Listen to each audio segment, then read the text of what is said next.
This is a follow-up video to my last one when I found out that I was discarded.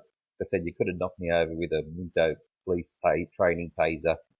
When I found that, I couldn't believe it. After the special hearings about 3 months ago, I thought that special hearing was, yeah, he's mentally unstable and we're never going to hear from him again. But this really knocked my socks off. So, yeah, I'm just going to talk about the location of it and why I think the location means that there's going to be very minimal, if any, media coverage. It's at the King Street building, Court 3. Now, the prior case was at Parramatta Court, and the Parramatta Courts are big, open, there's lots of access, and there's plenty of areas out the front where people can stand around and do interviews, that sort of thing. But this time they've got it in Sydney, but at the King Street building. Now, the actual Supreme Court is about 100 metres up the road, and it's a 10-storey building. I could show that in a second.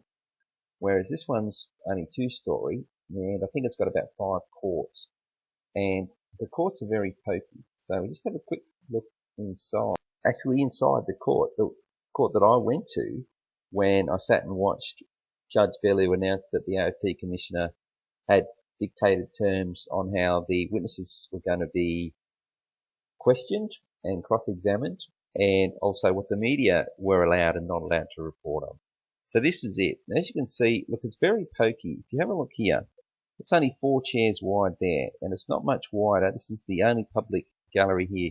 There's the seats for the jurors, and the stenographers all sit here. Is that what they're called? Anyway, the judge sits up there, and the prosecutor and the defence sit in these 2 chairs.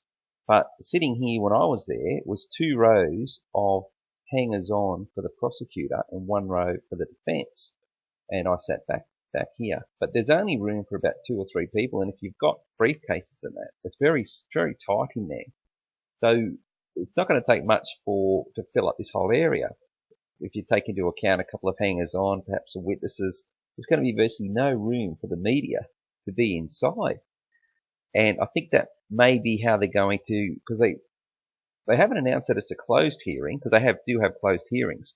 So it's going to be open, but I think it's going to be very, very difficult to try and get inside and for reporters to report on it. And I dare say those orders that were given by the AOP Commissioner still stand for the media.